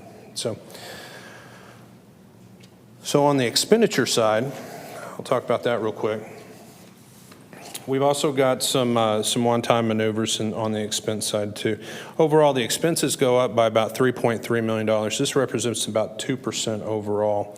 So a $3 million increase. Right off the bat, I want to talk about $5 million of increase, right? So we had $5 million between insurance and also the grapevine sales tax liability. So insurance goes up about $2.3 million. We budgeted this time for the first time in history to record the grapevine sales tax revenue on the expenditure side. The reason that's necessary is because by contract, we owe Grapevine the difference between North Richland Hill's 3/8 cent of a penny and what they pay contractually, because they're ramping into their 3/8 obligation. So this past year, we had a $2.7 million obligation that we paid to Grapevine. We're recording this on the expense side because historically it's been netted out of the revenues, and that's really just not the best way to do it. We want to see the expenses on the expense and correspondingly the revenues on the revenue side. So, okay, Greg, you told me we had $3 million of increased revenue, but you just talked about this. Well, that other $2 million is offset through line item reductions that we've either accomplished by working through with the departments or by justifying that in the context of history and current year performance. So in most cases, what we're going to see is not a reduction of services necessarily, but what we're going to see is a reduction of budget authority. So in some cases, there were just too much budget dollars in the current year, and so what we've done is we've worked to level set that with not only the performance from 23 and 24, but also where we're projecting at the end of FY25. So we've got some other things in here that are one-time-ish in nature. As we move forward with the color lines, we're going to continue to budget for that. So we have $400,000 budgeted for a future color line. We also have $5 million as a plug for anticipated FIFA costs that we don't get reimbursed for. What do those numbers look like by the time we get to the end of the planning process? I'm not quite sure, but right now we've got $5 million on that side. We also have $27.7 million for operating capital, which is reflected in the capital sheets that I'm going to talk about in just a moment. Okay. And then when we come back for the budget, proposed budget in the next meeting and then the adoption thereafter, we'll come back with a walk forward of today's discussions and the things that have changed from this point forward to those points in time. So, okay. So just restating a couple of the one-time revenues, right? $12.5 million for future debt proceeds from the TRE chargers, $6 million from DART Silver Line, and then the $6 million in SGR funds will be moving forward, and then the $5 million for FIFA that we just talked about. So on the operating budget, this really serves as a policy tool and a desk manual, policy tool for you all and desk manual for the managers that we've worked with to put this together. We've also consolidated the business units. So as the presentation moves forward, like business units and activities will be presented as a group or a batch. Those will also show the FY24 actuals too for a point of comparison. Okay. Sales tax, obviously our largest revenue generator, represents about 60% overall. So, you know, if we see generally a 1% reduction in sales tax, that's roughly equal to about the cost of a fixed route line. So it's material when we talk about sales tax and the sales tax elasticity. The grant value that we have for 23.4, that aligns with the grant pages that we have in the back, or the capital pages rather. And then we've got operating funds of $34.5 million. So in the current year, we had roughly about $70 million there. We were playing a catch up for the FY25 value. But now moving forward, we're going to find ourselves in a more, what I would call, normal posture when it comes to these. On the expenditure side, personnel represents 30%. Also, purchase transportation represents 30%. So those two, right, 60%, that's roughly the cost of providing our primary activities. We've got capital outlay that represents roughly 18%, and then the rest of the business activities moving around the wheel. So the expenditures, again, 213, revenues are sitting around 224. So from here on out, I'm going to go by sort of functional group, as I mentioned earlier. Business units will be listed together. So administration is budgeted at 1.7. FTEs at 7%. There was some increase in the personnel costs there because we centralized the executive assistants and admin this past year. So that's reflective there. Finance also remains relatively flat. There's about a 9% drop in the overall finance budget. This is primarily in personnel and services. As we go through this, some of the service activities moved out of IT into departments. If it was an organization-wide type activity, it would move from the department back to IT. We were able to capture some of those savings here. And on the personnel side, there's a couple vacant positions that I anticipate will remain vacant into the FY26 period too. So the FY24 actual, about just over $3 million. We're currently proposing on the preliminary side about 3.091. So looking from those time periods, very flat. IT, on the technology budget, you'll see the services dropped pretty substantially from the FY25 budget to 26 preliminary. Personnel remains relatively flat. Again, no compensation is built into this for any staff, general or collective bargaining. HR department, $2.7 million. This is pretty flat from the FY25 adopted, proposing a $2.7 million preliminary budget. Over time, we can see how those values have changed. Projecting about 2.778 at the end of the year. This is in alignment with that. The purchasing activities remain flat. Again, no positions were added throughout the course of this budget development. $2 million and $25,000. The FY24 actual was sort of the high water mark at just short of $2.2 million. And currently, we're projecting just over $2 million, and the preliminary budget's in alignment with that.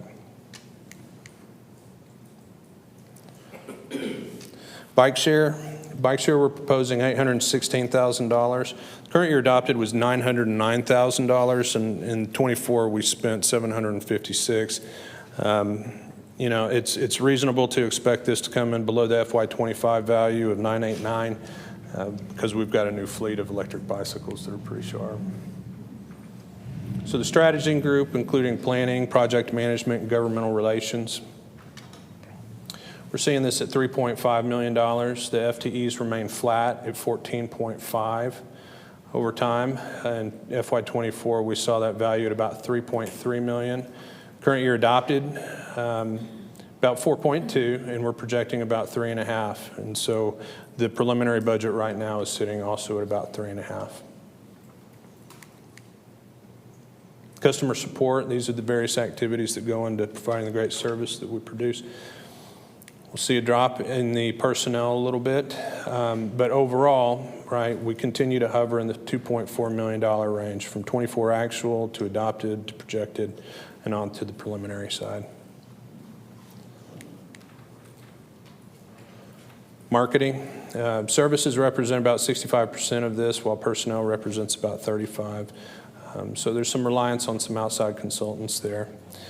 However, we've seen that drop significantly over from FY25 to 26.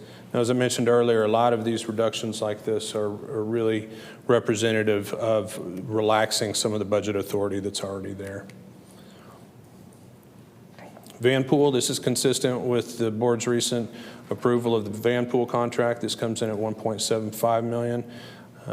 We can see the impact of purchase transportation over the past couple of years. So we've gone from 1.3 to projecting 1.5 and then on to FY26 of 1.7. So also very important to note that this is primarily offset by participants and then grant dollars too. So it's a great program.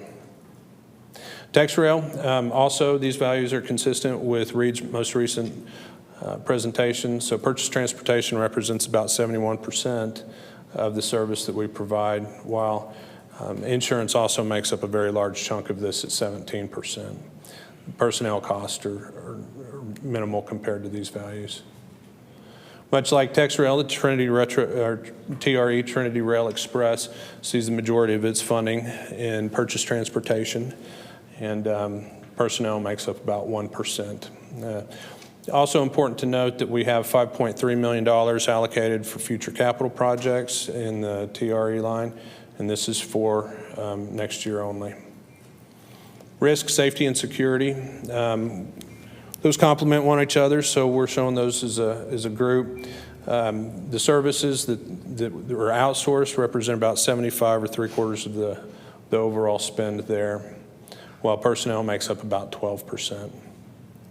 Those are 4 FTEs. Here we can see what it looks like over time. So pretty much it hovers about just north of $4 million. We're proposing on the preliminary side about 4.3. Current year projected about 4.1. Bus and bus support activities, 307 employees, $30.7 million spent there. 95% of this is in the people that it takes to run the system. So this includes bus ops, street ops, bus radio control, and bus operations. So over the past few years, we've seen the high water mark at about 29.2 in actual. We're budgeting 30.7 right now. So it's a 4% change over the current year projected value, or current year adopted rather. Contracted services, this is a group that it takes to run paratransit and the microtransit services. Outsourcing of this is about 86%, and the in-house staff is about 14%. So this is NET's program. This is Northeast Tarrant, right? Providing service there. It's also the Tarrant County Transportation Program. And then contracted services is where we have the staff. So we're proposing about $2.6 million. Projecting about 2.5, and the current year adopted was about 2.5.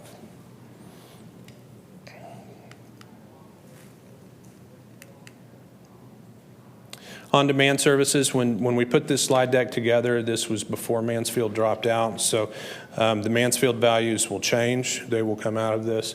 But at the point in time at which we put this together, we were looking at $6.8 million for the program, broken out across these different zones or geographic areas. FY24, we spent about $6 million, budgeted about $8.5 for 25. Currently looks like we're coming in about $7.7 million and budgeting about $1 million less than that preliminarily. We are looking for some opportunities to reduce some costs, and there's a study out there right now. So is that the appropriate number?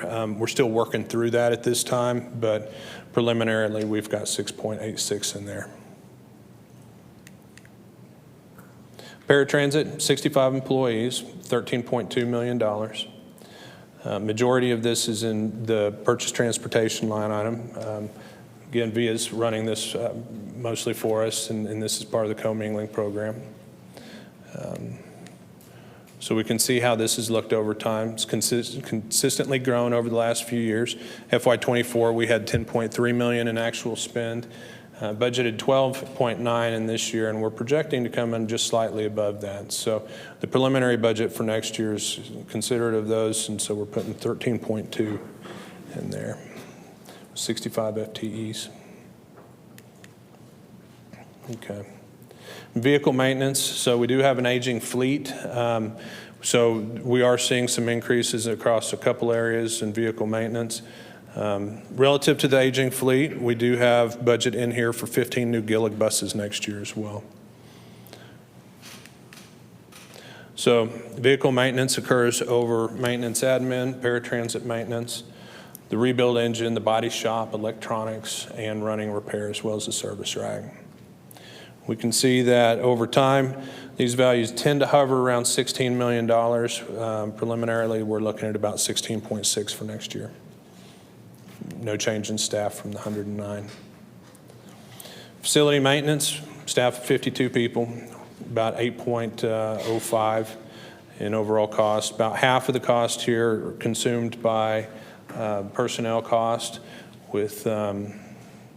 with the rest of that made up in utilities and tires, tubes, as well as services. Services making up 23%, the second largest value.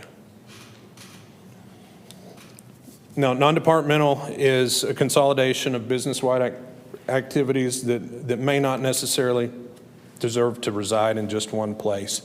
So if we have an enterprise-wide solution for just X, we'll say the general ledger perhaps. Well, that may find its way in there.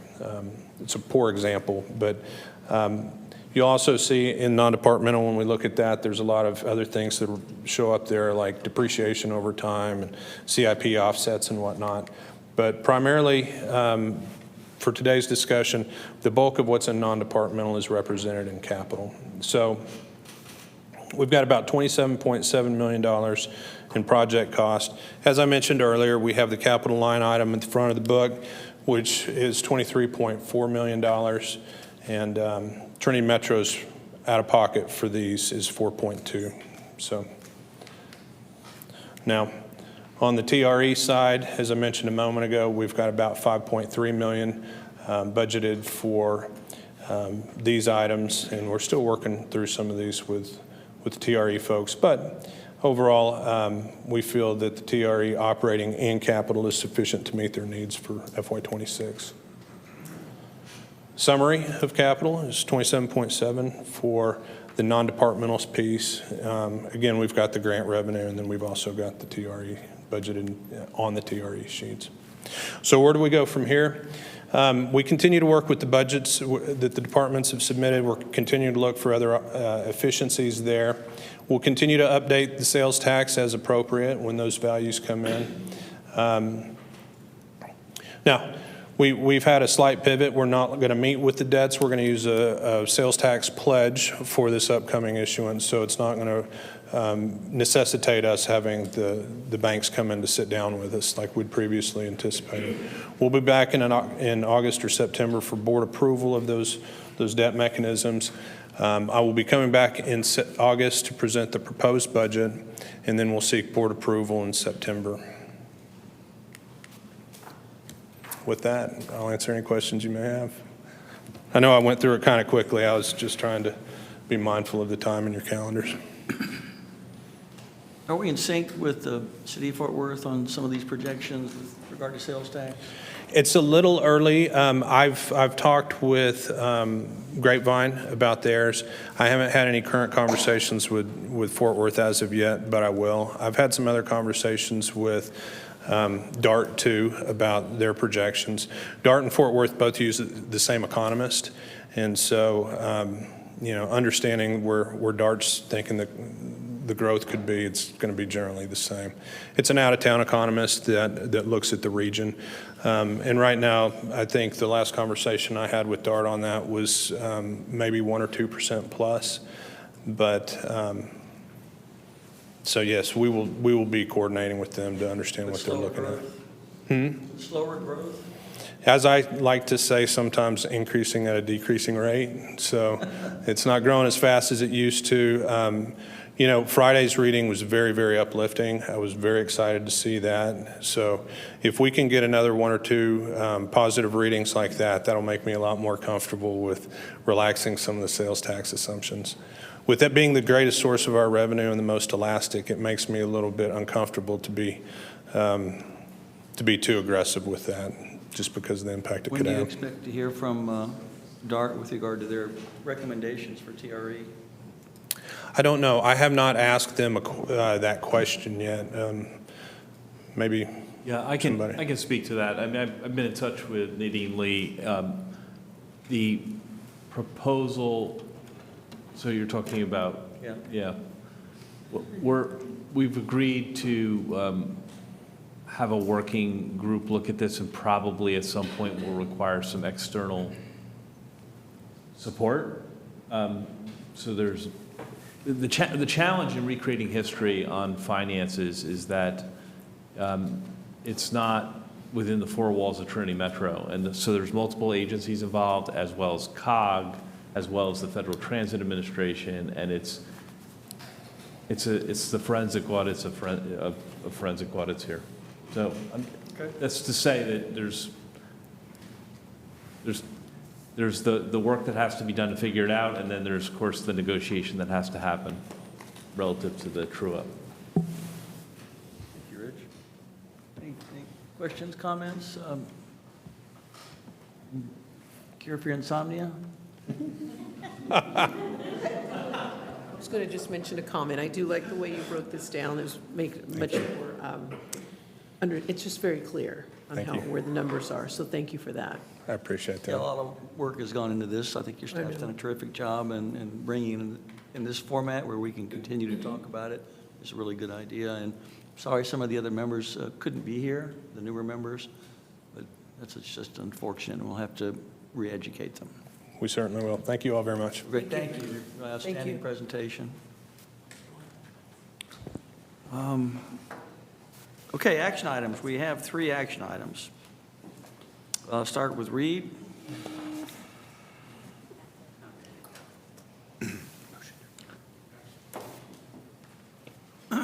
Good afternoon, Board of Directors. I'm Reed Lanham, Vice President of Rail, and I'm back. So the recommendation we have before you is for Board Action Item 2025-34 for the TexRail Operations and Maintenance Contract Extension. The Trinity Metro's Board of Directors, what we're recommending is that the Trinity Metro's Board of Directors authorizes the President and Chief Executive Officer to enter into a contract extension with Herzog Transit Incorporated for TexRail Operations and Maintenance Services for a 10-year term that would increase the current board-approved contract amount of $141,281,968 by $324,337,982 for a new total authorized amount that is not to exceed $465,629,950. Okay, everybody get that? 165 million? Real quick, the dollar amount in the action item in print is 619 instead of 629. So I just want to make sure which direction is correct, because the one in print is probably what was notified. Great catch. Yeah. You know, Reed?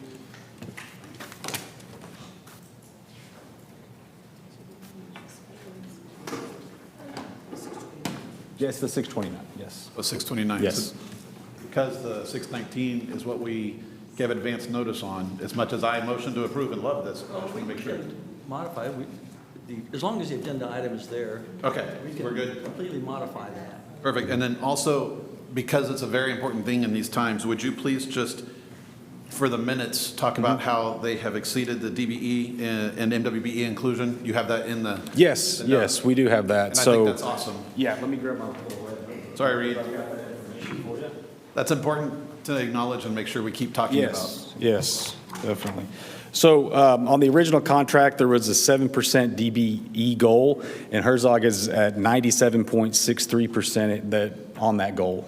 There was a 27% MWBE goal, and they are 25.42% on their way to achieving that as well. So they're very strong DBE participation on this contract. Awesome. And with that, then, I just added the board-approved contract amount of $141 million, plus the requested authorization of $324 million, and the number I get is $465,619,950. So the board. 619, okay. We'll edit that. I apologize. Okay, we'll make sure we get that changed. I apologize for the typo there. Perfect.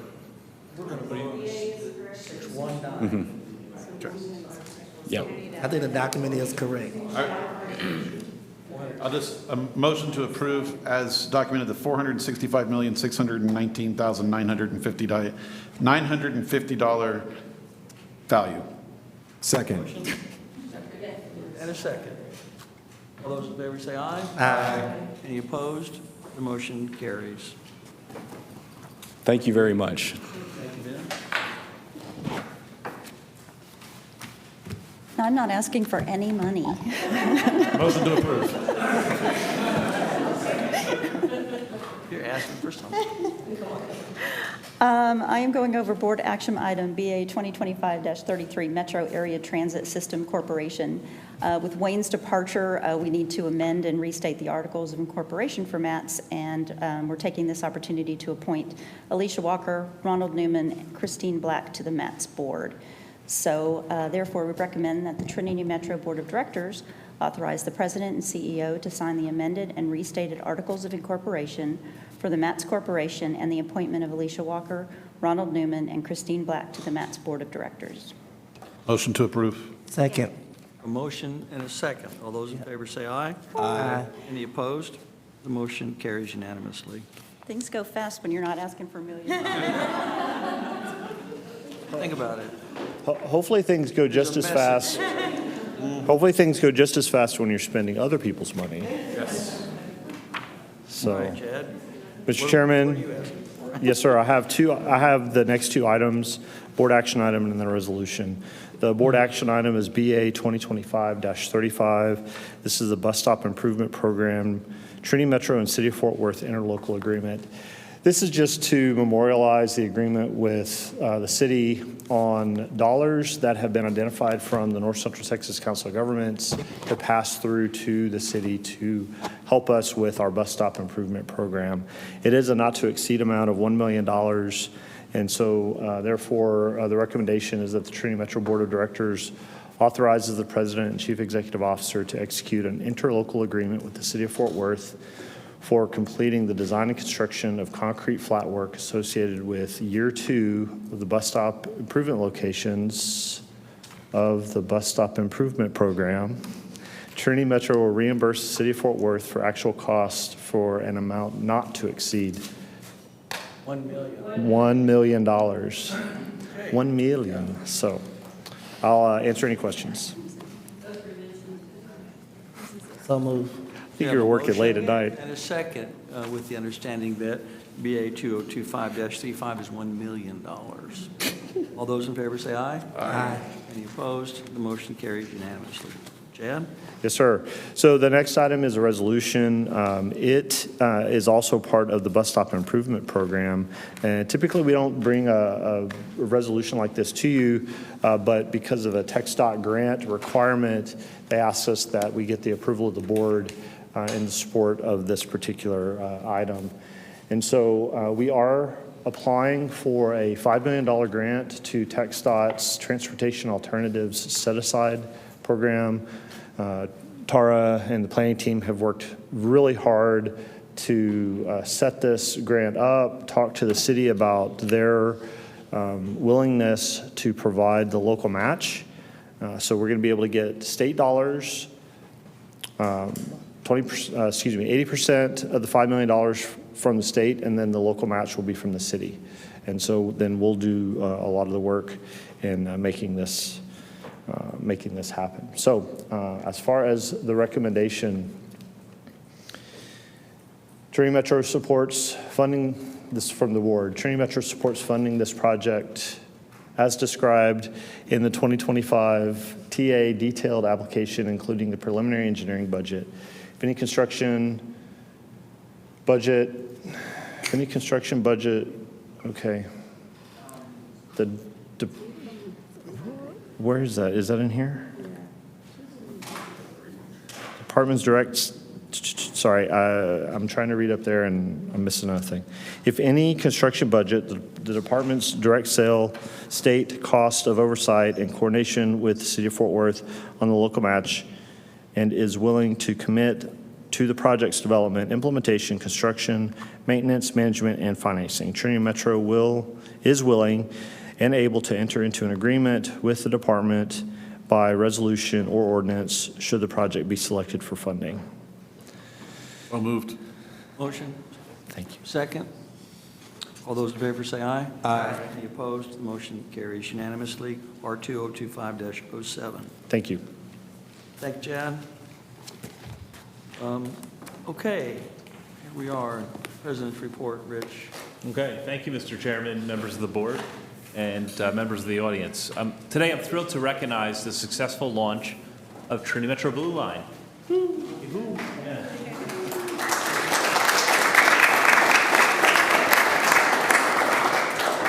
It's a milestone that reflects our team's commitment, our community's vision, and our board's unwavering support. This new line isn't just another route on a map. It's a major step forward in expanding access, connecting people to opportunity, and investing in the future of mobility in our fast-growing city. The Blue Line represents smart growth. It's a direct response to what our riders have told us they need: more frequent service, better connections, and transit that supports how people live, work, and move today. From planning to launch, this has been a collective effort built on strong partnerships with local leaders, stakeholders, and most importantly, our community. I want to thank the Trinity Metro team for the incredible work behind the scenes. And I got to tell you, we were in this room every week for months on end. And everyone from the operations and maintenance staff, planners, marketing and communications team, customer service, IT, finance, our envoys and call center folks. I mean, it just went on and on. Just about everyone in this company had a hand in its rollout. And your dedication shows every single day. The Blue Line is also a symbol of what is next. It strengthens our foundation as we continue investing in high-quality transit, regional integration, and economic development, especially as we plan for the growth of downtown Fort Worth, the redevelopment of Fort Worth Central Station, and the emergence of the Texas A&M Innovation District. Transit is more than transportation. It's about access to opportunity and shaping the kind of city and region we want to be. With the Blue Line, we're delivering on that promise. Thank you all for your continued leadership and support. And let's take a moment to celebrate this success and then get right back to work on building what is next. So thank you. All I'm going to say, I have no remarks today except some of the council members are matching out on the color of the next line. So what is the color of the next line? Stay tuned. I'm sure you all have, yeah. Well, actually, on that point, Mr. Chairman, the color will be informed by the opportunity, and we haven't figured out exactly what that next opportunity is. Ooh, nice answer. As long as there's a rubber ducky, I'll be there. That was a great end. We do have a very short executive session.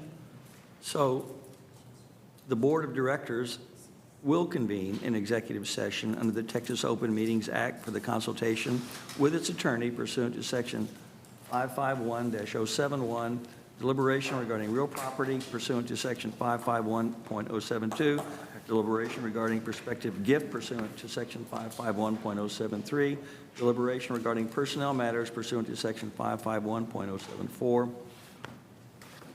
Yeah, that's enough. So there's more, but it's regarding a personnel matter. So we'll adjourn into the executive session and close the meeting for the moment. And from the team side, Annette, Chad, and Christine, and Kelly.